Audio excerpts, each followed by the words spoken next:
Bien. Alors, on va passer donc à la première intervention. Hossein, est-ce que tu es là? Je vois Je suis là. très bien. Alors, juste un petit mot, si tu permets, pour te Vas-y. présenter pour ceux qui ne te connaissent pas. Donc, Hossein Ben Khaira est directeur d'études à l'École pratique des hautes études. Il est rattaché donc à l'unité de recherche qui est intitulée Groupe Société, Religion, Laïcité, GSRL, qui est une unité mixte PHE-CNRS. Et donc, il occupe à l'EPHE la chaire Formation des doctrines juridiques et du rituel en islam du 7e au 15e siècle. Il a publié de nombreuses contributions. Je me contenterai de citer deux de ses ouvrages. L'un qui était intitulé Islam et interdit alimentaire, juguler l'animalité en 2000, qui a obtenu un prix d'ailleurs en Italie, me semble-t-il. Et puis la maîtrise de la concupiscence, mariage, célibat et continence sexuelle en islam des origines au XVIe siècle, Séverin, publié en 2017. Voilà, je crois que tu prépares un ouvrage sur le jeûne, mais peut-être tu vas nous en parler un peu plus à l'occasion de cette contribution, donc qui est intitulée Exégèse du Coran et Histoire du jeûne. Voilà. Hussein, je t'en prie, la parole est à toi. Merci beaucoup, cher Jean-Jacques. Alors, tout d'abord, c'est la première fois que c'est la première fois que nous organisons ce séminaire et par visioconférence. Donc, je suis un peu interloqué par la situation dans laquelle je me trouve, bien que j'enseigne depuis plusieurs semaines en visioconférence, mais enseigner et faire une présentation d'un travail de recherche en cours n'est pas exactement la même chose. Alors, depuis plusieurs années, je travaille sur le jeûne en islam, mais aussi le jeûne ailleurs qu'en islam, puisque avec un de mes collègues et amis de la section des sciences religieuses, Silvio De Franceschi, nous sommes près de la fin d'ailleurs, un ouvrage sur le jeûne dans les traditions religieuses mondiales. Bon, c'est pas un titre, hein, mais ça définit à peu près notre projet. C'est-à-dire que nous sommes partis de l'idée que le jeûne était une pratique assez répandue. C'est un peu comme faire la cuisine. Hein. Tout le monde fait de la cuisine, donc on peut étudier la cuisine dans le monde entier. Et l'idée était que l'idée était qu'il fallait comparer les jeûnes tels qu'ils se pratiquaient aux différentes époques, parce que quand on parle de l'islam, du christianisme, du judaïsme, ou que sais-je encore, on a une vision un peu étroite de la chose. Et donc, avec Silvio De Franceschi, nous avons pensé qu'il fallait peut-être inverser le rapport et voir les choses, voir les jeunes dans les différentes religions particulières ou dans les différentes cultures particulières dans un point de vue d'ensemble. Alors, une fois ce préliminaire dit, je passe à un élément important s'agissant de l'islam et mettant pas en cause, mais ayant un lien direct avec l'étude de l'histoire de l'islam comme système religieux. Je place d'emblée, donc vous voyez, je parle de système religieux et non pas d'islam comme culture ou comme civilisation ou comme empire ou que sais-je encore. Donc, une des particularités peut-être particulièrement spécifique à la France, ou je ne sais pas, peut-être au monde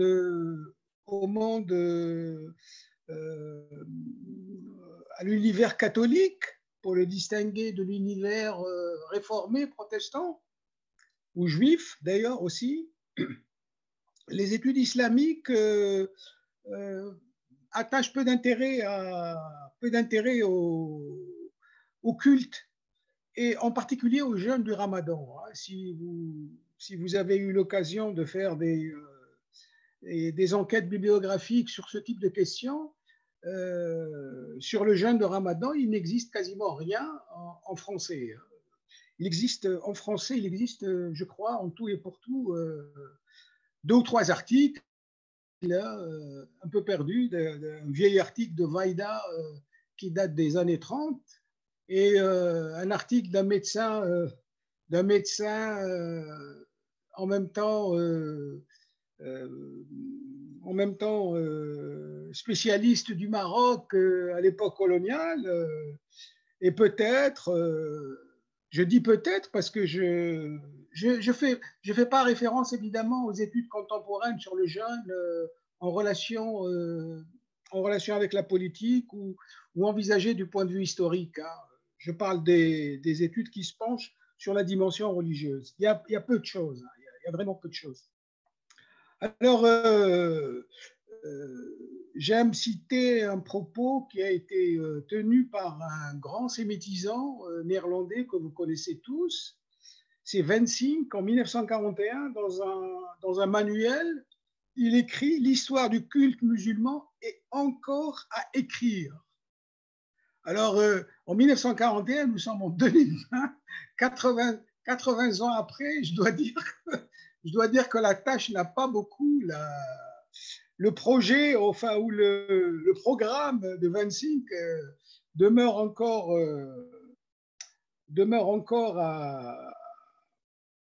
sur la table. On n'a pas encore avancé, on n'a pas vraiment avancé, hein, sur ce terrain-là. Alors, il y a une espèce de je dirais, de difficulté. D'une part, alors c'est peut-être il y a une difficulté d'ordre méthodologique peut-être. On pense qu'on ne possède pas suffisamment d'instruments ou de données pour pouvoir écrire l'histoire du culte musulman. Et par ailleurs, il y a une certaine méfiance à l'égard des sources littéraires. Donc, c'est sans doute, il me semble, hein, qu'il y a ce double obstacle qui est de type méthodologique, bien sûr, l'appréhension devant le fait de se laisser entraîner par les sources littéraires dans une direction purement, je dirais pas purement idéaliste, mais c'est-à-dire s'attachant uniquement à une histoire des idées, et donc la difficulté d'envisager l'histoire du culte comme l'histoire des idées sur le culte. Alors, une fois donc ce double préliminaire présenté, je passe maintenant à l'énoncé du problème. Alors, j'ai mis en relation, si vous voulez, l'exégèse coranique et l'histoire du jeûne. C'est pas moi qui mets cette relation, c'est pas moi qui l'invente, c'est pas une interprétation de ma part, c'est le constat que je tire de l'état de la fréquentation des sources. C'est-à-dire que mon hypothèse ou ma thèse est la suivante, c'est-à-dire que toutes les traditions musulmanes, donc c'est ce qu'on trouve dans les sources musulmanes, toutes les traditions musulmanes présentes dans les sources les plus anciennes ou les plus tardives sont généralement liées à des problèmes d'interprétation des versets coraniques liés au jeûne en général et en particulier au jeûne de Ramadan. Il s'agit des versets, je les énonce, enfin je vous donne tout de suite la référence, c'est les versets 183, 187 de la sourate 2. la sourate Al-Baqarah, il y a cet ensemble de versets, je dirais même cet unique ensemble de versets sur la prescription du jeûne. Il y a des références au jeûne ailleurs, mais ça n'entre pas dans le cadre du jeûne comme élément cultuel. Le jeûne comme partie du culte n'intervient que dans les versets 183-187 de la sourate 2. Donc il y a des difficultés. Alors je ne vais pas me lancer dans une lecture, sinon il faudrait faire un exposé uniquement sur la lecture de ces versets. Mais je vais vous lire quand même 2 versets qui sont les plus importants à mes yeux relativement au problème que je voudrais aborder. Donc, mais en tout cas, retenez que mon hypothèse est que toutes les traditions qui évoquent des jeûnes qui auraient précédé celui du Ramadan, etc., enfin tout ce type de... Il y en a beaucoup, il y en a énormément, je vais revenir sur cet aspect. Donc, sont en fait des réponses ou des tentatives d'éclaircissement des difficultés de compréhension des versets coraniques que je viens d'évoquer. Alors, je vous lis, il y en a 2 en particulier qui sont difficiles à comprendre. C'est le verset 183, donc de la sourate 2. C'est un verset que tous les musulmans connaissent. C'est celui qui formule de façon très explicite, pas l'obligation, mais disons le jeûne comme pratique religieuse. Voilà. C'est difficile de savoir si c'est véritablement une obligation. Alors, c'est le verset, je vous le lis en arabe d'abord et ensuite je donnerai une traduction en français. Ya ayyuhal ladina amanu kutiba alaykum as-siyam kama kutiba alal ladina min qablikum la'allakum tattaquna. Alors, je laisse tomber cette dernière partie qui n'a pas beaucoup d'intérêt pour nous. La'allakum tattaquna. Je garde les 2 premiers éléments. Ya ayyuhal ladina amanu, c'est une formule que tous les lecteurs du Coran en arabe connaissent. Donc, vous pouvez traduire. Alors, vous savez, ça a donné lieu à beaucoup de discussions. Ladina amanu, ça veut dire quoi? Ceux qui croient ou bien ceux qui adhèrent. Hein? On peut aussi traduire par ceux qui adhèrent, ceux qui ajoutent foi, hein, au message qui leur a été apporté par le prophète. Donc, le Coran s'adresse à ces gens, à ce groupe de personnes. Il leur dit « Kutiba alaykum siyam », c'est-à-dire, les commentateurs interprètent le kutiba dans le sens de « il vous est prescrit, il est rendu foreda », disent-ils. Donc, c'est une obligation. Mais bon, la lecture de l'ensemble de ce texte, les versets suivants, tendent à relativiser, à nuancer ce sens de kutiba. Hein. Puisque kutiba, en fait, veut dire au départ, c'est simplement écrit. Hein. Donc, n'oubliez pas quand même, revenant au sens premier du verbe kataba, le passif ne voulant dire que ça a été écrit pour que vous puissiez l'accomplir. C'est un peu comme ça qu'il faudrait voir les choses. Donc, les croyants, pour reprendre les choses, pour dire les choses simplement, sont invités à un jeûne. Kutiba alaykum siyam. Il vous est prescrit, si vous voulez, de jeûner. Mais vous voyez qu'il n'y a pas d'indication, d'ailleurs par la suite du texte ne dit pas, la suite du texte dit quelques jours, certains jours. Mais ça a donné lieu à une exégèse complètement débridée pour savoir ce que je voulais dire. Certains jours, exactement, on pourrait traduire ça comme ça. Alors, ensuite, il y a la seconde partie du verset qui est très intéressante, et puisque c'est une partie qui compare le jeûne qui est prescrit aux fidèles de Mohammed. Et donc, cette seconde partie dit c'est-à-dire comme cela a été également prescrit à ceux qui vous ont précédé. Alors, ceux qui vous ont précédé, quand on regarde dans le Coran, évidemment, ça renvoie dans le Coran, il y a plein d'occurrences, ça renvoie aux communautés qui évoquent constamment le Coran et qui auraient reçu un message à travers un prophète. Hein, et donc, selon ce verset coranique, toutes les communautés, ou en tout cas une certaine communauté, même si on aurait tendance à penser qu'il s'agit de toutes les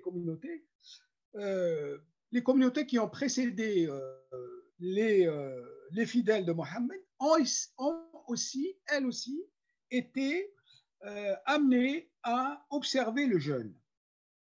En fait, on peut faire une interprétation très simple, c'est que le jeûne était une pratique extrêmement répandue au moment où apparaît l'islam.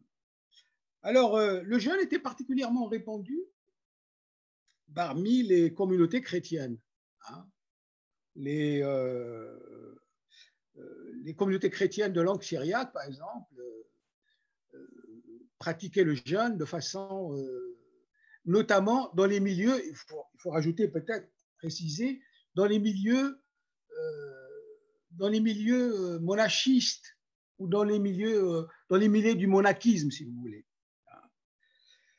On a précisément dans le projet que je vous ai évoqué tout à l'heure, on a une contribution de François Julien sur le moine dans les milieux, le jeûne parmi les moines de langue syriaque. Hein. Alors on trouve souvent le nom Barsaouma, par exemple. Hein. C'est un nom syriaque, en fait, qui veut dire le fils du jeûne, hein, celui qui est issu du jeûne. Tellement il pratique le jeûne, eh bien, il est Barsaouma. Alors, donc on a ce premier verset qui a suscité beaucoup d'exégèses. Et puis on a le second verset, un peu plus loin, le verset 185, qui est lui aussi extrêmement connu et qui a ses propres particularités. C'est un verset assez étrange puisqu'il n'y a pas d'indication... il est construit de façon bizarre. Hein. Je vous le dis, d'ailleurs, je vous le lis de manière incomplète. Shahru Ramadan, alladhi unzila fihi al-Qur'an. On pourrait se limiter, d'ailleurs, il faudrait se limiter à là, parce que le reste, c'est une extension à propos de Qur'an. Hein. Il s'agit de définir le Coran. Le Coran est présenté Hudan linnas wa bayinat min al-huda wal furqan. Donc tout cela n'intéresse pas en fait le jeûne de Ramadan. Mais par contre, ce qui est intéressant, c'est que dans ce verset, il y a un lien qui est établi directement entre le mois de Ramadan, Shahr, ici je le traduis comme le mois, comme voulant dire le mois, mais vous savez qu'en arabe, il y a ambiguïté. Hein, c'est aussi bien le mois que la lune, hein, que le croissant, le Shahr. Alors, donc c'est le mois de Ramadan au cours duquel est descendu, a été révélé le Coran. Hein. Ce qui m'amène à penser que le jeûne du mois de Ramadan a été établi, que c'est un jeûne commémoratif. C'est un jeûne qui a été établi pour célébrer, pour commémorer la révélation du Coran. En fait, les deux versets, dès le départ, les exégètes sont conscients ou alors disons qu'ils interprètent ces deux versets comme faisant référence à deux époques ou à deux périodes différentes du jeûne des musulmans. Alors, le premier verset ferait référence à une période, la période primitive, la première période, si vous voulez. Tandis que le second verset, le 185, ferait référence à une période plus récente, si je puis dire. Donc, évidemment, dans l'esprit des exégètes, de l'exégèse ou des tenants de l'exégèse traditionnelle, tout cela s'est passé entre l'an 2 de l'Hégire et l'an 10, hein, c'est-à-dire du vivant du prophète. Hein. Donc en 8 ans à peine. Hein. En 8 ans, nous aurions eu d'abord une première forme de jeûne, ensuite le jeûne de Ramadan. Alors, ça a suscité, comme je vous l'ai dit, un certain nombre d'exégèses parce qu'il fallait comprendre d'abord de qui il s'agissait, hein, comment jeûnait-il, etc. Le deuxième verset lui pose moins de problèmes d'interprétation de ce point de vue-là. C'est plutôt la relation au verset, le verset 185. La question qui est posée, c'est la relation au verset 183. C'est-à-dire que la présentation que je viens de faire, d'ailleurs, j'ai repris le schéma qui est le schéma chronologique qui est celui des exégètes musulmans. Donc, alors, nous avons donc ce premier problème, c'est du côté de l'exégèse musulmane. Tous les exégètes, à peu près, abordent la question au moins en partie sous cet angle-là. Et puis, vous avez, d'un autre côté, le savoir orientaliste, le savoir islamologique, qui lui aussi aborde la question de l'histoire du jeûne musulman. Alors, il est intéressant de commencer par là.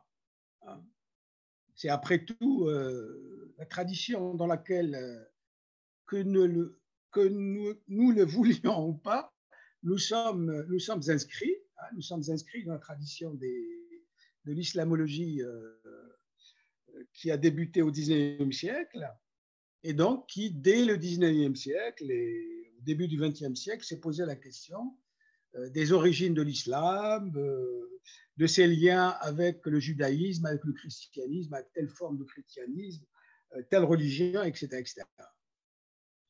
Alors, je rappelle quand même que j'ai dit tout à l'heure que le jeûne était très répandu au Moyen-Orient. Au moment où l'islam apparaît, le jeûne n'est pas si répandu que ça, par exemple, dans le judaïsme, mais il est très important donc dans le christianisme en particulier. Mais aussi, il était, on ne sait pas très bien, on n'a pas beaucoup d'informations à ce sujet-là, mais il occupait une place assez importante dans le manichéisme. Les manichéens jeûnaient un mois, mais ce n'était pas exactement, c'est pas le même modèle que le modèle musulman, c'est-à-dire il ne s'agissait pas d'un mois entier, mais c'est plutôt une durée d'un mois. Alors,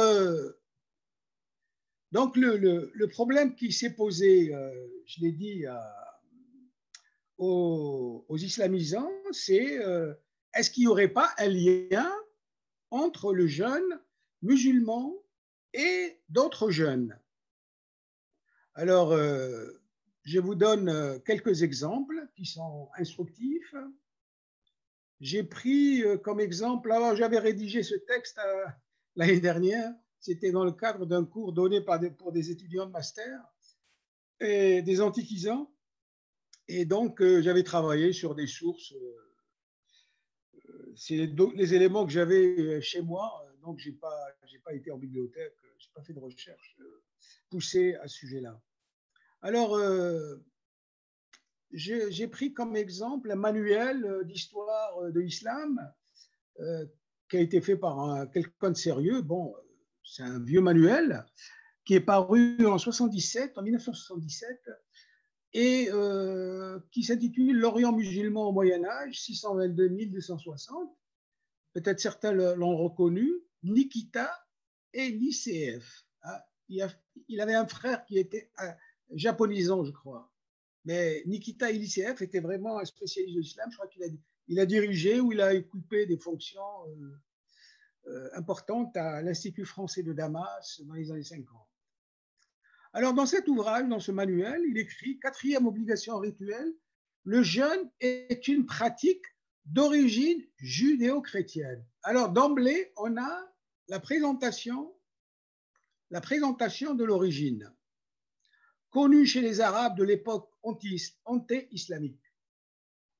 Au début du séjour des musulmans à Médine, Mohammed aurait institué le jeûne des 10 premiers jours de Muharram, le jeûne de Ashura, qui correspond au jeûne juif de Tishri, commémorant le passage de la mer Rouge et le châtiment des gens de Pharaon.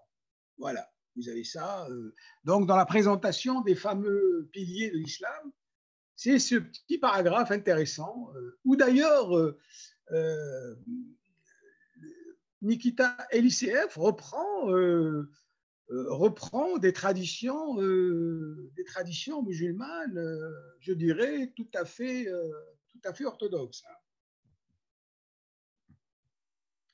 Alors, autre exemple, évidemment, j'ai souligné pratique d'origine judéo-chrétienne.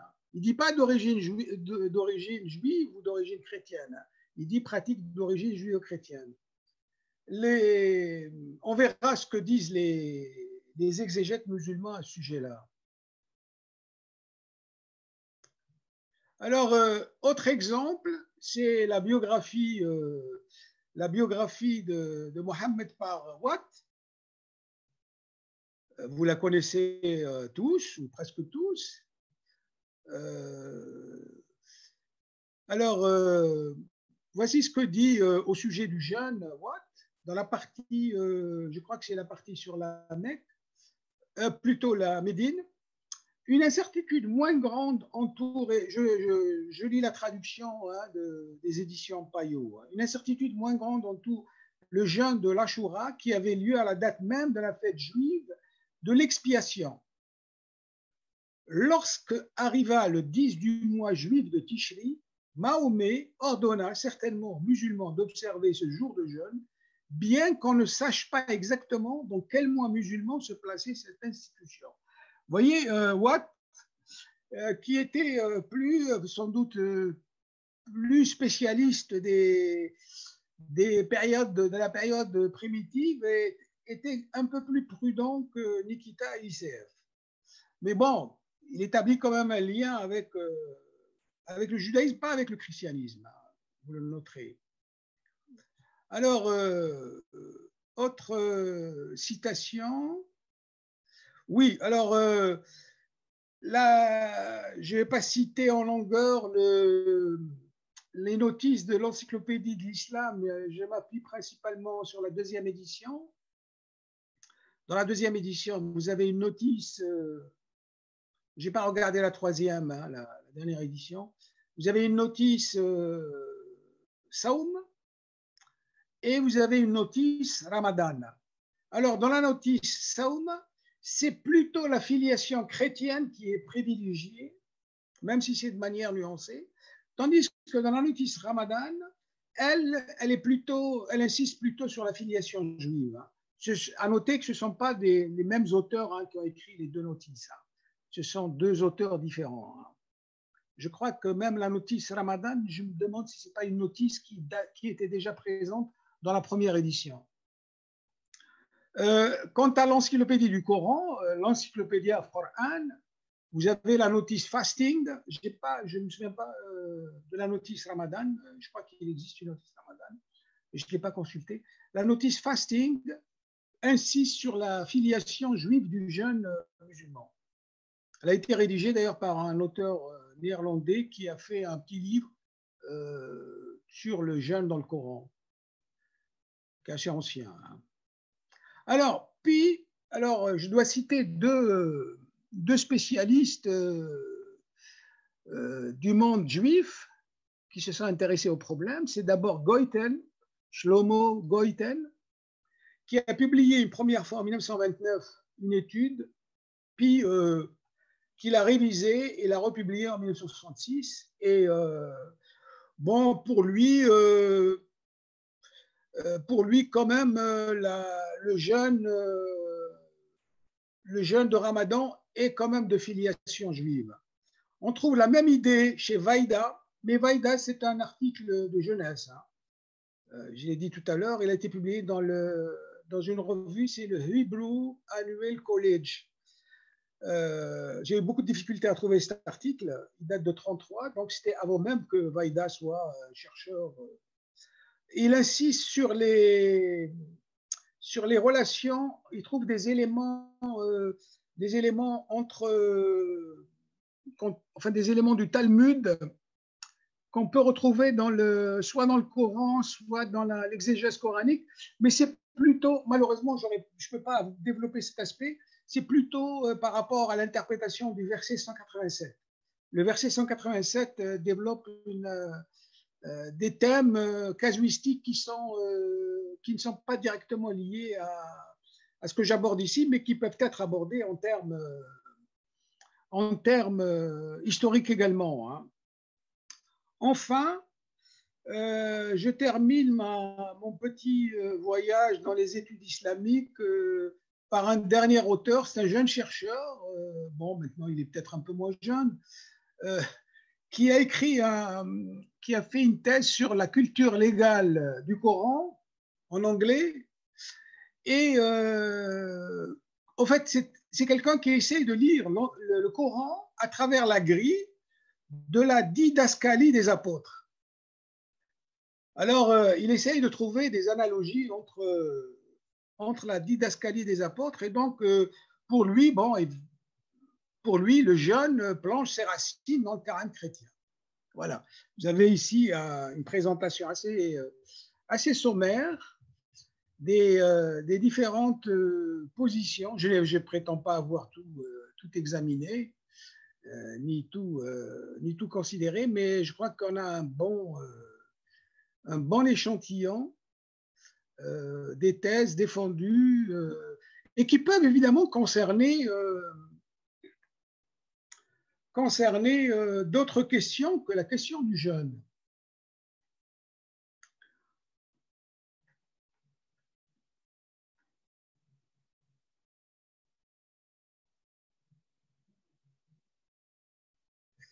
Alors, pardonnez-moi, maintenant je vais passer, si vous voulez, à la présentation de l'exégèse coranique.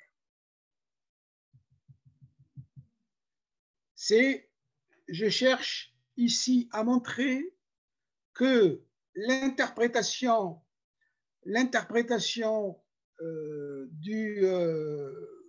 interprétations qu'on trouve chez les islamisants, chez les islamologues, sont souvent dépendantes de l'exégèse coranique ou de la tradition. Par exemple, l'idée selon laquelle le jeune musulman plongerait ses racines dans le jeûne chrétien, c'est une invention de l'exégèse musulmane. Hein. On trouve ça chez Tabari, hein. C'est écrit en toutes lettres, Nasara. Hein.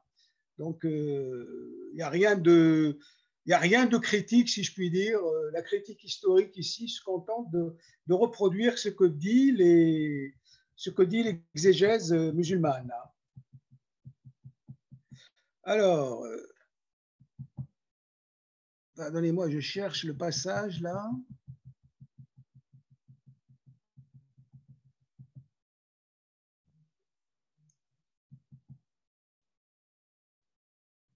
Alors, voici. Alors, Qatada est mort en 735.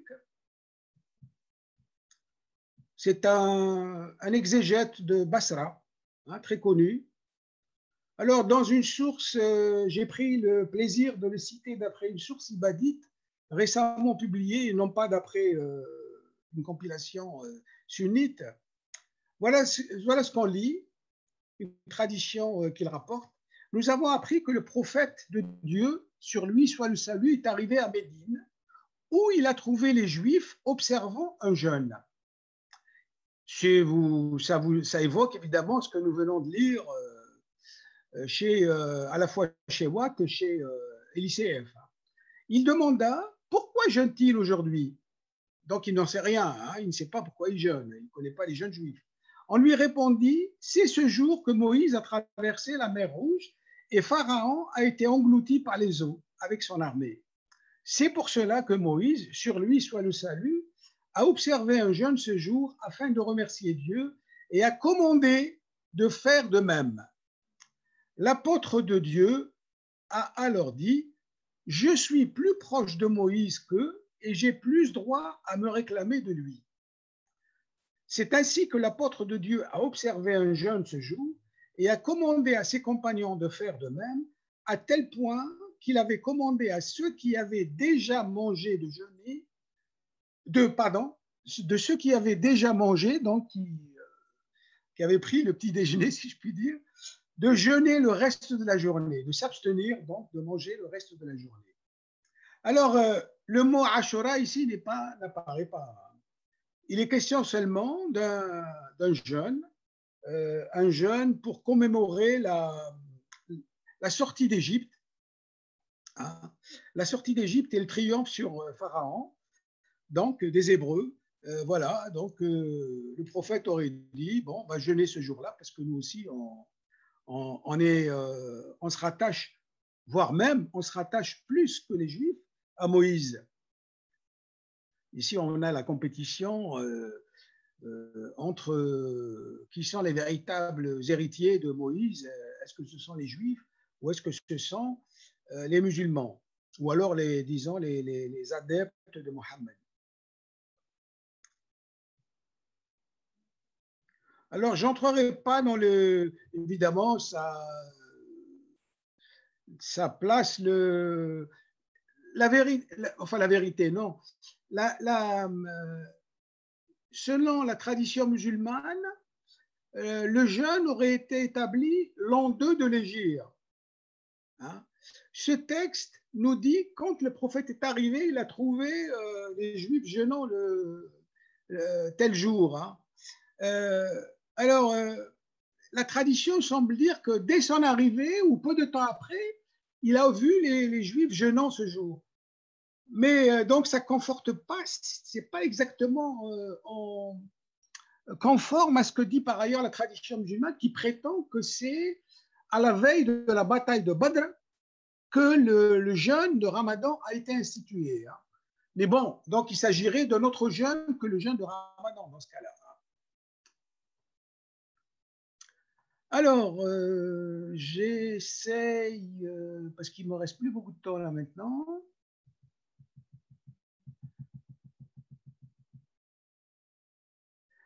On a une autre tradition, celle-là, elle est mise sur le compte d'Ibn Abbas, qui est très connue. L'apôtre de Dieu vint à Médine où il découvrait les Juifs observant un jeûne le jour de Ashura.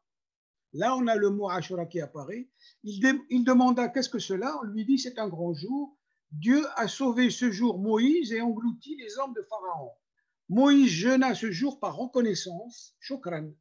Le prophète dit dès lors, je suis plus proche de Moïse et j'ai plus droit à jeûner ce jour que vous. Il a alors observé le jeûne ce jour et a commandé de le jeûner. Cette tradition se trouve dans le Musannaf d'Abd al-Razzaq. On a comme ça beaucoup de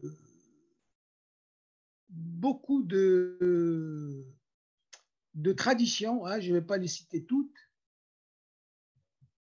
Peut-être celle-là, celle de Ibn Omar. Il y a une tradition de Ibn Omar, je suis en train de vérifier.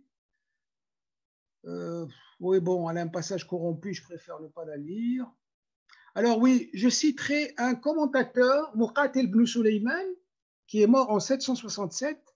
Donc, il ne s'agit pas d'une tradition, il s'agit du commentaire de Muqatil, puisqu'il est l'auteur d'un commentaire du Coran. Avant d'observer le jeûne de Ramadan, les fidèles jeûnaient le jour de Ashura. Enfin, je dis le jour, jeûnaient Ashura, parce qu'on ne sait pas si c'est un jour ou 10 jours. Ils n'observaient nul autre jeûne. Ensuite, Dieu leur prescrivit le jeûne de Ramadan. Vous voyez là, on a véritablement, comme s'il s'agit d'un commentaire coranique, il suit la coupure entre les deux versets, 183 et 185. D'abord, ils jeûnent Ashura, donc ça correspond au jeûne du verset 183. Ensuite, ils jeûnent le Ramadan, ça correspond donc au verset 185. C'est ainsi que le jeûne devint obligatoire, d'ailleurs, nous dit-il. Donc, il n'aurait pas été obligatoire dès le départ, ça correspond à des traditions, là, ensuite.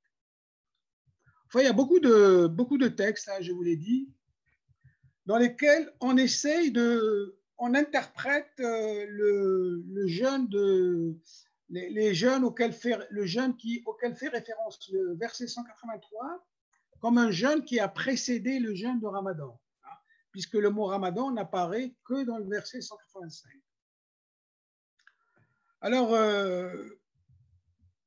je ne citerai pas tous les versets. Il y a beaucoup de hadiths sur Ashura. Il y a un auteur, un Palestinien, qui s'appelle Souleymane Bachir, qui a écrit un article sur Ashura, c'est 30 pages.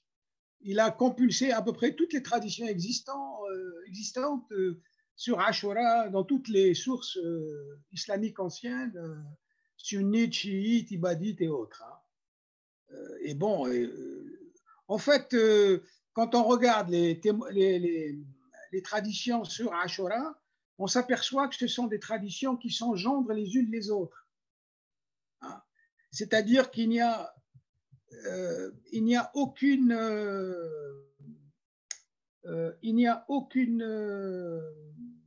comment dirais-je, il est difficile, il est même, il est difficile, c'est peut-être, c'est pas il est difficile, disons qu'il est, il y a une très très grande probabilité que toutes ces traditions ne font référence à aucun usage qui était pratiqué par les premiers musulmans, voire par les Arabes pré-islamiques. Hein, parce qu'il existe un hadith sur lequel les Arabes avant l'islam observaient le jeûne de Ashura, ce qui est une invention complète. Hein. Alors, excusez-moi, je maîtrise mal en utilisant les deux écrans, ça me...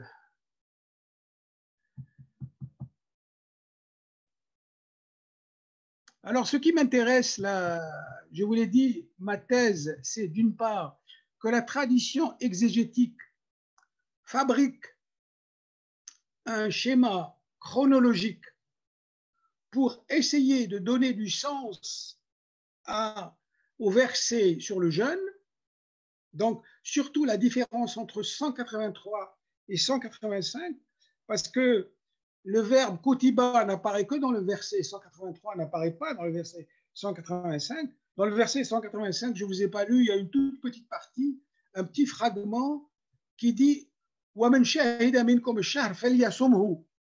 C'est la seule occurrence dans le verset 85 du verbe sama. Donc, c'est vraiment très, très maigre. Et le verset en lui-même est écrit de façon, comme je l'ai dit tout à l'heure, de façon, il n'est pas, alors que le verset 183 se présente comme une annonce, hein, c'est-à-dire qu'on s'adresse aux fidèles en leur demandant d'observer un jeûne. Hein, Kutiba alaykum siyam. Dans le verset 185, il s'agit d'un texte sur le mois de Ramadan au cours duquel a été révélé le Coran. Voilà. On a Shahru Ramadan alladhi unzila fihi al-Qur'an. Donc c'est un énoncé un peu étrange. Hein. On a l'impression que ça concerne beaucoup plus le mois de Ramadan que le jeûne. Et puis tout de suite après, vous avez cette petite incise qui est Famin Shahid Amin comme Shah, qui a donné lieu d'ailleurs à une exégèse. Je ne vous dis pas le nombre de pages que l'encre ça a fait couler cette petite incise qui est, contrairement à ce qu'on pourrait croire, particulièrement ambiguë. Alors, je suis à la fin de mon exposé. Donc, je n'ai pas cité toutes les traditions, hein, Soudé, etc., etc. Il y en a plein qui soutiennent la thèse le jeûne de Ramadan, selon les exégètes musulmans, serait inspiré par le jeûne chrétien.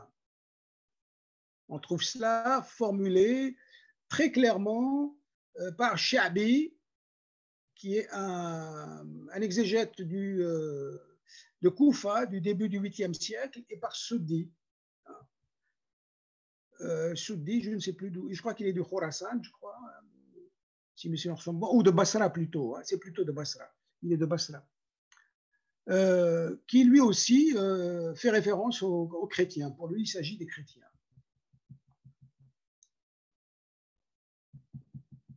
Alors, que tirer de tout cela? Donc, je résume brièvement. On a 4 récits. Un, le jeûne de Ashura est issu d'un jeûne juif. Deuxième récit, un jeûne de 3 jours. Ça, c'est le premier jeûne qui aurait été prescrit, parfois en combinaison avec le jeûne de Ashura. Troisième récit, le premier jeûne qui a été prescrit, c'est un jeûne facultatif de 3 jours. Il y a souvent le jeûne de 3 jours qui est présent dans les traditions. Quatrième récit, dès le début, il a été prescrit aux musulmans de jeûner le jeûne de Ramadan, mais sans obligation stricte, et par la suite, ce serait devenu obligatoire. En gros, voilà les 4 récits, mais de ces 4 récits, si vous voulez, les auteurs, les islamisants, ont choisi ceux qui mettaient l'accent soit sur les chrétiens, d'ailleurs moins sur les chrétiens que sur les juifs. On a beaucoup plus choisi le paradigme, si je puis dire, le paradigme juif. Alors, la raison, pour quelle raison? Alors, selon moi, et là je conclus, je pense que dans la tête des islamisants, des premiers islamisants, et même parfois de leurs successeurs, il faut trouver une origine à l'islam dans une religion qui l'a précédé, une religion en quelque sorte qui l'aurait enfanté. L'islam aurait été enfanté par les religions qui l'ont précédé. Alors, pourquoi, malgré ce que dit la tradition, c'est plutôt l'origine juive qui a été choisie? Ça, c'est sans doute lié au fait que l'islam a souvent été pensé comme une forme de plutôt l'accent, ça tient à l'accent qui est mis sur la loi en islam. Hein. Si vous lisez ça allait de soi pour quelqu'un comme Chartres, par exemple, il dit que l'islam est comme le judaïsme, une religion de la loi. Hein. C'est en gros, c'est en gros la formule qu'il utilise. Hein. C'est-à-dire qu'il y a une assimilation de l'islam au judaïsme. Notamment, en réalité, il faut dire au judaïsme rabbinique. Hein, mais bon, le judaïsme rabbinique se présentant comme le judaïsme lui-même, donc nos auteurs ont tendance à considérer l'islam à travers la grille du judaïsme rabbinique. Mais j'y vois, moi, un autre élément qui est beaucoup plus important, qui est peut-être, c'est une hypothèse, si je puis dire, hardie de ma part, c'est qu'il s'agit en quelque sorte de créer l'idée que l'islam aurait contracté une dette vis-à-vis de la tradition occidentale. Alors, qui dit dette, vous savez que l'autre face de la dette, c'est la créance. La dette, c'est celui qui doit payer, c'est du côté de celui qui paye qu'on appelle ça une dette. Mais du côté de celui qui doit recevoir, on appelle ça une créance. Hein, on perçoit une créance. Alors, donc c'est une créance, voilà. Il s'agit d'insister, de créer un lien de créancier à débiteur, si vous voulez. Le débiteur, c'est l'islam, et le créancier, c'est l'Occident, plutôt se présentant comme sous la forme du judaïsme, mais avec en arrière-plan, bien sûr, l'héritier légitime du judaïsme étant le christianisme.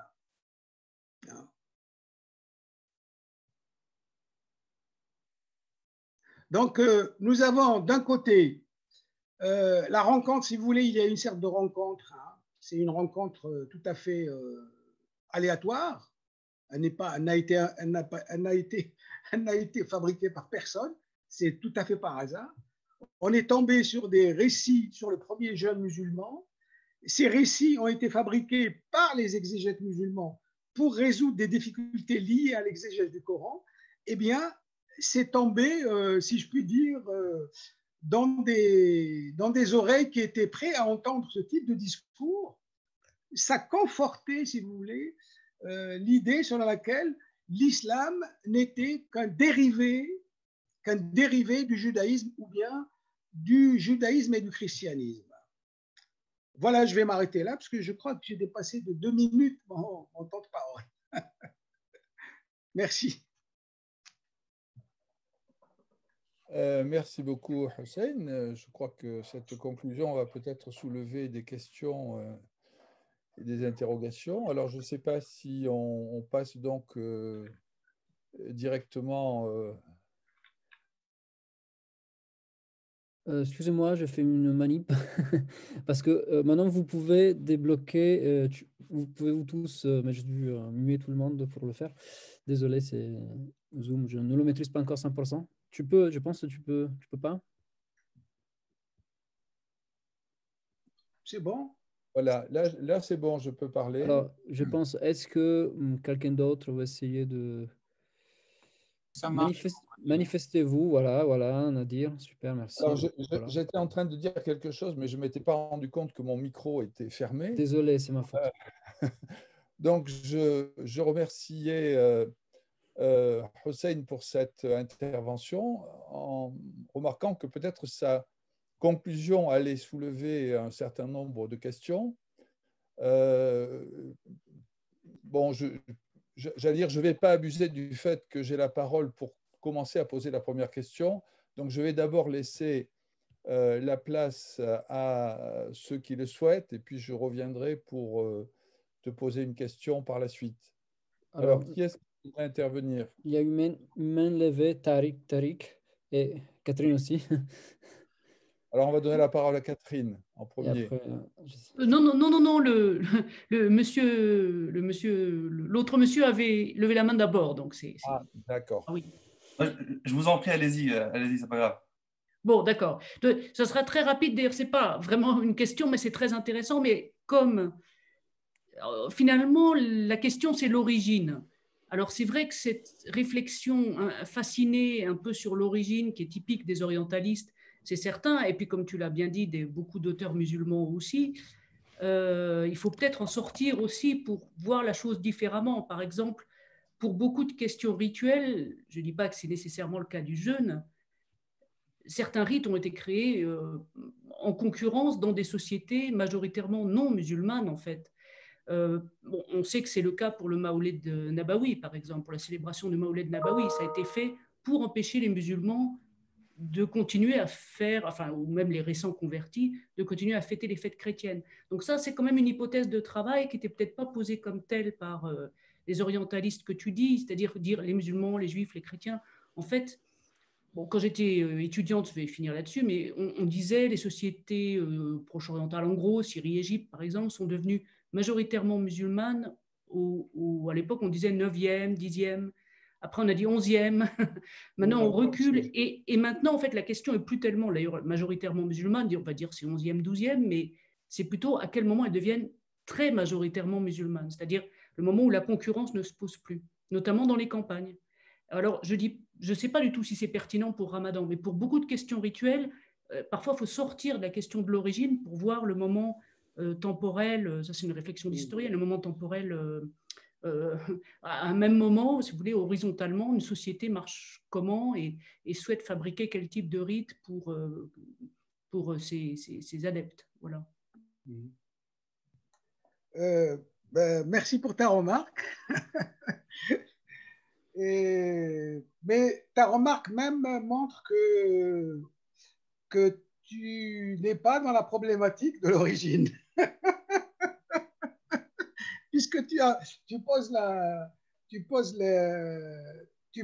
c'est-à-dire tu fais l'hypothèse d'une dynamique dans une société ou dans un espace, pour ne pas dire société, dans un espace où il y a des communautés différentes, où il y a une sorte de lutte ou de conflit sur le plan symbolique. Et donc, ce que tu dis là à propos du Maoulid, ce serait une façon de combattre la célébration peut-être de Noël. Oui, oui, mais, non, mais ça, on en est sûr. C'est dans les sources Voilà. historiques de l'époque. Voilà, moi, je n'ai pas Oui. étudié spécialement cette question. Disons, mais il y a je la sais question que de la... les, je sais que par exemple, Ibn al-Hajj parle beaucoup des. C'est un auteur tardif que tu connais. Ibn al-Hajj, il parle beaucoup des célébrations des fêtes chrétiennes et persanes par les musulmans. Donc, pour lui, c'est des bid'a, bien sûr. Donc, il s'agit de les combattre. Alors, oui, bien sûr, ce que tu dis est vrai, mais alors, le problème que moi je voulais poser, c'est plutôt un problème de, je dirais, pour utiliser un terme qui est un peu dépassé maintenant, c'est un problème d'une part de mentalité de la part des premiers islamisants, hein, c'est le terme qu'il faut utiliser, je pense. C'est un problème de mentalité, c'est un état d'esprit. Hein. Il y a un état d'esprit, une prédisposition d'une certaine façon, et de l'autre, quelque chose de complètement différent. Les exégètes musulmans, quand ils essayaient de fabriquer une histoire du jeune musulman, ils n'étaient pas dans l'état d'esprit, bien sûr, de Goldziher ou de je ne sais qui. C'était tout à fait autre chose. Ils étaient inscrits dans une logique d'histoire sainte, si je puis dire, dans laquelle l'islam venait comme achèvement, etc. Et donc, ça montrait une certaine continuité dans ça légitimait d'une part par ailleurs le jeûne musulman, puisque c'est une pratique de toutes les communautés avant les musulmans. Donc, ça donnait une légitimité, si je puis dire. Donc, c'est la rencontre entre deux choses complètement différentes qui a fait naître cette idée que le jeûne musulman s'inscrivait, avait pour origine un jeûne plus ancien. Je ne dis pas que le jeûne musulman, dans le fait que les premiers musulmans n'avaient pas en face d'eux des chrétiens ou des juifs qui observaient un jeûne. Ce n'est pas ce que je veux dire. Ce que je veux dire par là, c'est que le jeûne, tel qu'il a fini par se construire dans le cadre du système religieux de l'islam, n'a pas besoin, pour qu'on puisse en rendre compte, on n'a pas besoin de faire référence aux jeunes juifs ou bien aux jeunes chrétiens ou aux jeunes manichéens. Voilà. On n'en a pas besoin en réalité. Faire référence aux jeunes chrétiens, aux jeunes juifs, c'est tout simplement, je dirais, ça témoigne beaucoup plus de l'état d'esprit de celui qui recourt à ce type d'explication que de la réalité du phénomène qu'il faut expliquer. C'est ce que je voulais dire d'une certaine façon. Oui, mais si je me permets, Hussein, c'est quand même dans le texte coranique qu'il est fait référence à ces communautés antérieures. Oui, mais le texte coranique ne dit pas juif ou chrétien. Oui, enfin, les communautés, bon, on imagine que... Oui, mais tu sais très bien que le Coran peut parfois détailler, dans le détail. Oui. Mais, oui. Pardonne-moi, excuse-moi, vas-y. Oui, non, non, je vais donner la parole. Je voulais te poser une question justement sur les détails, mais je te la poserai après, si tu permets, pour laisser la parole à Monsieur Tariq qui a demandé la parole. Voilà, merci. Est-ce qu'on m'entend? Oui, on vous entend. Oui, on vous entend. Bonjour, professeur Benkala. Donc, ma question, c'est par rapport à un peu, si vous voulez, aux conséquences qu'on peut avoir de votre lecture, hein, si on la suit. Donc, enfin, voilà, j'ai été à votre cours à l'EPHE, donc je dis des choses que je vous reprends juste, hein, c'est pas moi qui fais les conséquences, enfin, des conséquences hypothétiques, c'est pas sûr que ce soit celle-là, mais on pourrait du coup y voir quand on voit deux textes entreposés l'un à côté de l'autre, dans une suite ne fût-ce que littéraire, et quand on voit qu'il y a deux sujets qui sont abordés, on peut imaginer, ça c'est une hypothèse, hein, je ne dis pas que c'est celle-là nécessairement, à une interpolation. Maintenant, moi, si vous voulez, ma question et ma remarque, c'est la suivante. Parce que pour penser à l'interpolation, vous-même, hein, vous évoluez en deux blocs. Vous dites 183, 184, donc bloc 1, et puis 185, Shahr Ramadan. Moi, j'essaierai peut-être, maintenant vous me dites si c'est pertinent minimalement ce que je dis, de voir les choses en trois blocs. Autrement dit, le 183, 4 et 5 comme trois blocs différents. Ya ayyuhalladhina amanu kutiba alaykumus siyam, etc. jusqu'à لعلكم تتقون. Autrement dit, vous avez dit, et même c'est peu important dans mon analyse, le la'allakum tattaqun, qui est traduit en français, je ne sais pas si c'est correct, hein, afin que vous manifestiez votre piété. C'est pas qu'une formule, disons, de civilité ou, voilà, ou de bienséance. C'est vraiment que le 183, c'est vraiment le jeûne comme principe. Et 184, 185, ce seraient deux types de jeûnes. Donc le premier, donc le 184, c'est celui dont on a parlé. Donc ça peut être Ashura, ça peut être Ayyam Ma'douda. Enfin, peu importe, on peut formaliser, on peut appeler ça X. Et puis le 185, ce serait du coup Shahr Ramadan. Et donc là, on parlerait du mois de Ramadan. Et pour revenir à Kutiba alaykum siyam, alors vous avez remarqué, hein, que Kutiba, il peut avoir d'autres sens que la prescription légale, mais c'est vrai qu'en linguistique, on est confronté à une incertitude. Hein. Ça veut dire, on peut, à partir des racines, à partir même de la linguistique pragmatique, ben, on n'est pas certain à 1000% du sens du mot. Et de toute façon, les juristes musulmans disent, hein, c'est une règle en usul fiqh, mais dire que c'est usul fiqh, ça ne veut pas dire que c'est tardif. C'est même dans la linguistique pragmatique à l'époque, c'est al-amr la yufid al-wujub, ça veut dire le amr. Mais si vous permettez, parce que là, vous êtes en train de faire, vous êtes en train de faire un petit exposé. Je conclue vite alors, je conclue en 10 secondes. C'est-à-dire, j'ai parfaitement compris ce que vous vouliez dire, mais en fait, vous proposez une autre interprétation. Moi, je n'ai pas essayé de faire une lecture des versets du Coran. Hein. Non, bien sûr. Oui. Il ne faudrait pas qu'il y ait de malentendus. Je n'ai pas proposé une lecture des versets coraniques. J'ai essayé de présenter, de mettre côte à côte une interprétation répandue dans les travaux des islamisants, surtout anciens, mais qu'on peut revoir, qu'on peut trouver encore actuellement, comme l'attestent les encyclopédies, et donc une interprétation qui était déjà présente dans la tradition exégétique musulmane ancienne. Mais je n'ai pas dit ceci est mon interprétation. Hein. Vous voyez, donc il ne s'agissait pas pour moi de faire une lecture des versets coraniques, ce que j'ai fait par ailleurs. Hein. Je ne veux pas fuir le problème, mais ça c'est un autre problème.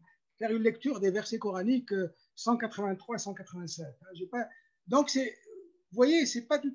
Si vous voulez votre interprétation, bah, elle va rejoindre les autres interprétations. Ce n'est qu'une interprétation. Oui, c'est ça, mais est-ce qu'elle est valide pour vous? Enfin, est-ce qu'elle peut avoir un sens minimal ou elle est pour vous sans intérêt?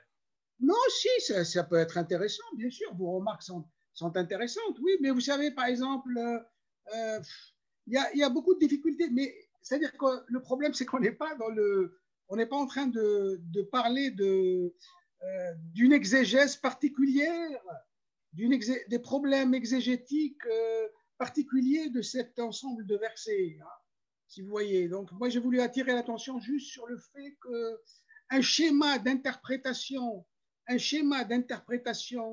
de l'histoire du jeûne s'appuie sur des sources musulmanes qui elles-mêmes, ces sources musulmanes sont perçues comme ayant un contenu positif, c'est-à-dire qu'en faisant référence à une réalité, hein, et or, quand on examine ces sources musulmanes, en fait, ce sont des sources musulmanes qui ont été fabriquées pour essayer de rendre compte d'un certain état du Mus'haf. Voilà. Là, je vais jusqu'au bout de ma pensée. C'est le Mus'haf tel qu'il se présente aux musulmans à partir du 8e siècle, qui le lisent. Voilà, il se présente à eux avec des difficultés d'interprétation et de lecture. Alors, on essaie de résoudre ces difficultés hein, en allant dans le sens de l'histoire, hein, la chronologie. Hein, c'est même pas de l'histoire, c'est de la chronologie. On établit une chronologie entre les versets. Et donc, par conséquent, si vous voulez, ça apparaît aux yeux, si vous voulez. J'ai dit tout à l'heure qu'il y a une mentalité des islamisants pendant très longtemps, c'est pas sûr que c'est entièrement disparu, pour lesquels l'islam aurait été enfanté par des religions qui l'ont précédé, notamment le christianisme ou le judaïsme. En particulier le judaïsme, j'ai expliqué un peu pourquoi cette croyance sur laquelle mais maintenant, par exemple, il y a beaucoup d'auteurs qui défendent l'idée sur laquelle le Coran serait une espèce de commentaire à dominante chrétienne. Hein. il y a beaucoup d'interprétations hein, qui se défendent, d'ailleurs parfois avec des références, etc., etc. Mais moi, ce que je veux dire, c'est que l'interprétation qui vise à expliquer le jeûne de Ramadan ou le jeûne tout court en islam en le rapportant à des origines juives ou chrétiennes, mais surtout juives, je l'ai dit. Donc, c'est quelque chose qui est fondé sur des traditions musulmanes. Lesquelles traditions musulmanes ne sont pas plus avérées, plus certaines que n'importe quelle autre tradition. Goldziher, Chartres et tout passent leur temps à critiquer les traditions musulmanes. Hein. Mais simplement, quand il y a une bonne tradition qui va dans le sens de ce qu'ils admettent, ben, elle leur paraît vraisemblable. Je suis un peu rapide en disant cela, mais je ne suis pas très loin de la vérité. Hein. Je ne suis pas très loin de la vérité. Il ne faut pas croire qu'ils n'étaient pas pris dans leurs préjugés, dans leurs conceptions, etc. etc. C'est ce que je voulais dire, hein, vous savez, pour qu'il n'y ait pas de malentendu. Merci beaucoup. Est-ce que je peux rajouter une remarque de 10 secondes? Oui, allez-y. Bah, c'est pas moi, c'est Jean-Jacques qui donne. Oui, c'est ça, c'est pour ça que je pose la question, je ne sais pas si... Ben, enfin, moi, c'était juste pour dire que ma façon de voir les choses en 3 blocs, qui peut se tenir d'un point de vue littéraire, hein, peut éviter la voie obligée de l'interpolation, si vous voulez. Vous voyez ce que je veux dire? Parce qu'on pourrait dire 184, 185, qu'est-ce que ça fout côte à côte? Donc, interpolation. On pourrait trouver une cohérence littéraire. Voilà, je parle d'un point de vue objectif, hein, simplement d'un point de vue... Écoutez, une autre fois, vous venez, quand on fera une séance de mon cours le vendredi, vous venez nous expliquer votre point de vue, je serai intéressé de l'entendre. Merci beaucoup. Alors, je regarde s'il y a d'autres questions.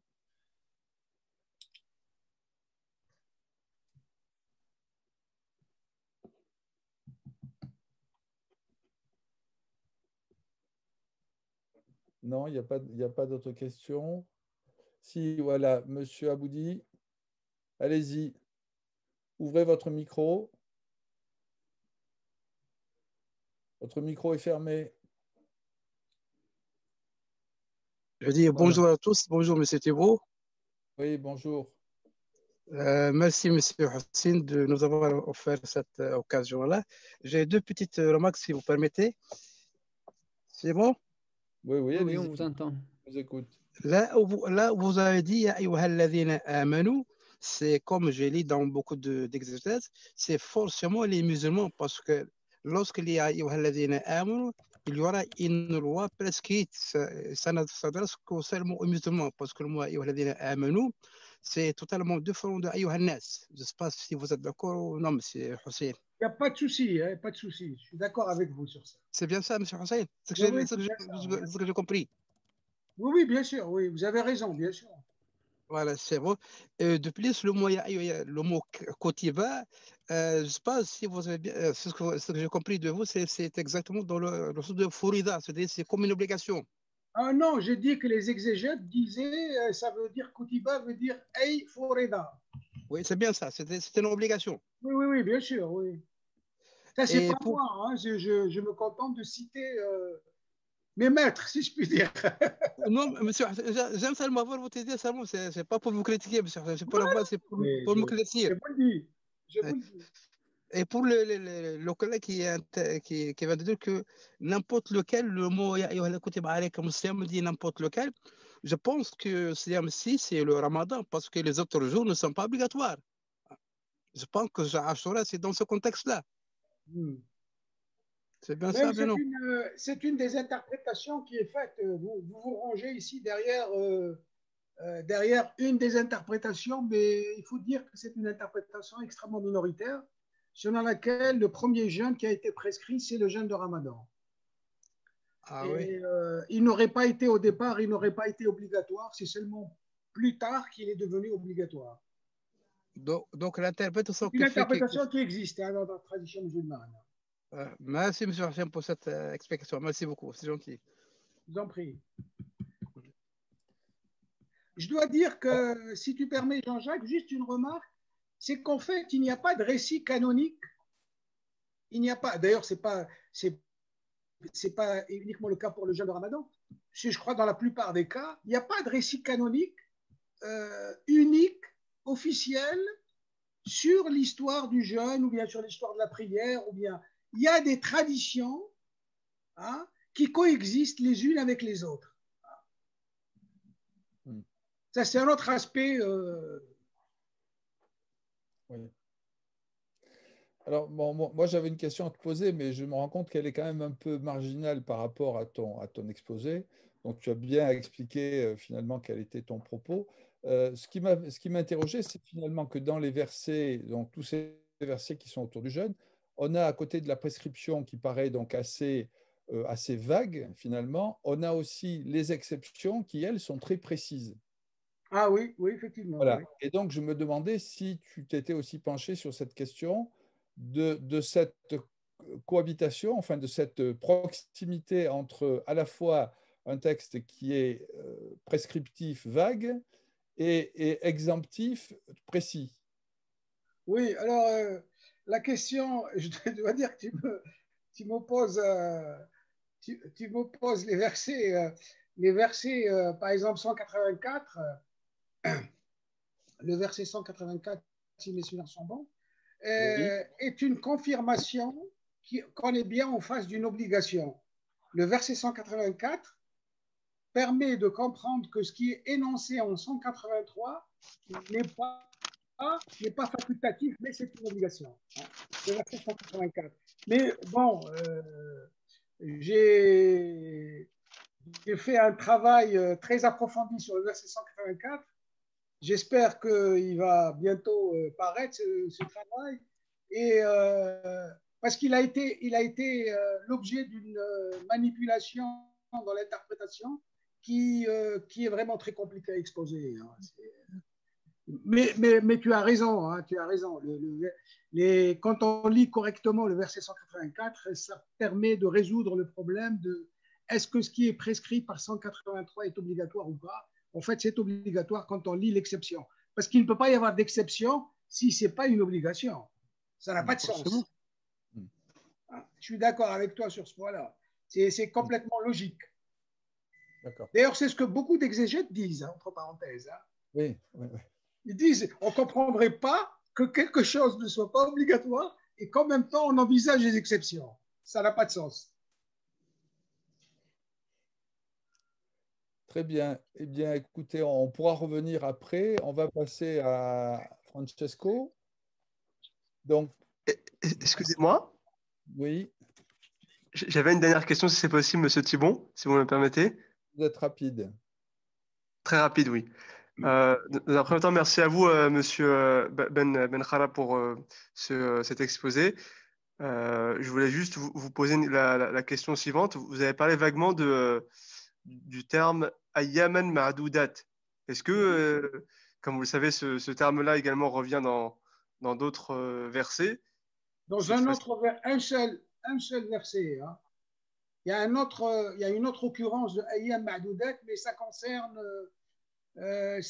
si mes souvenirs sont bons, ça concerne plutôt la vie après la mort, je crois. Hein. Si mes souvenirs sont bons. Hein.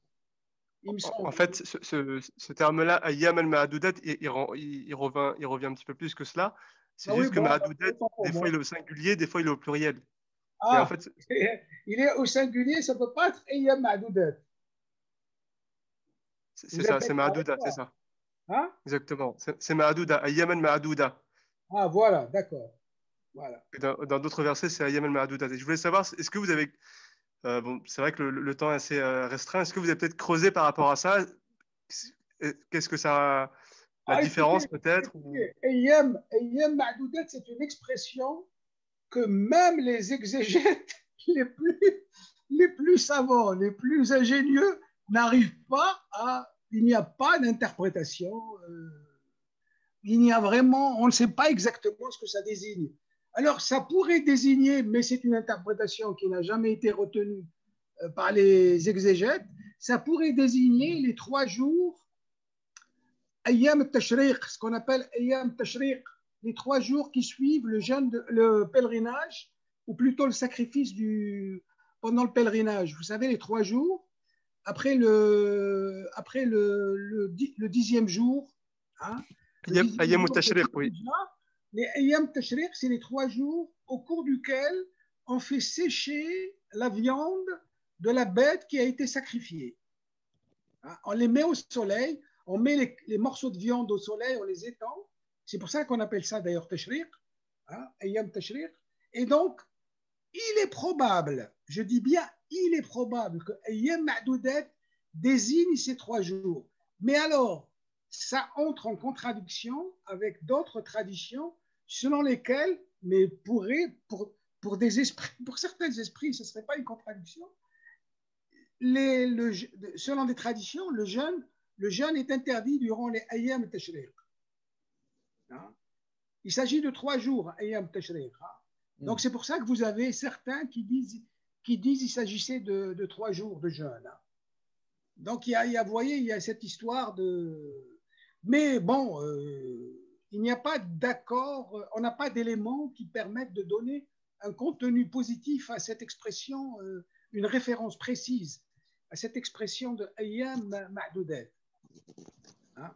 C'est pour ça qu'on reste dans la pure... mais je vous dis, hein, ce qui est le plus probable, c'est qu'il s'agirait des Ayyam Tashriq. Mais comme le jeûne est interdit pendant les Ayyam Tashriq, par la tradition musulmane, bien sûr, hein, post-coranique, alors on dit que ça ne peut pas être Ayyam Tashriq. Voilà. Très bien. Merci infiniment, monsieur. Donc, on va passer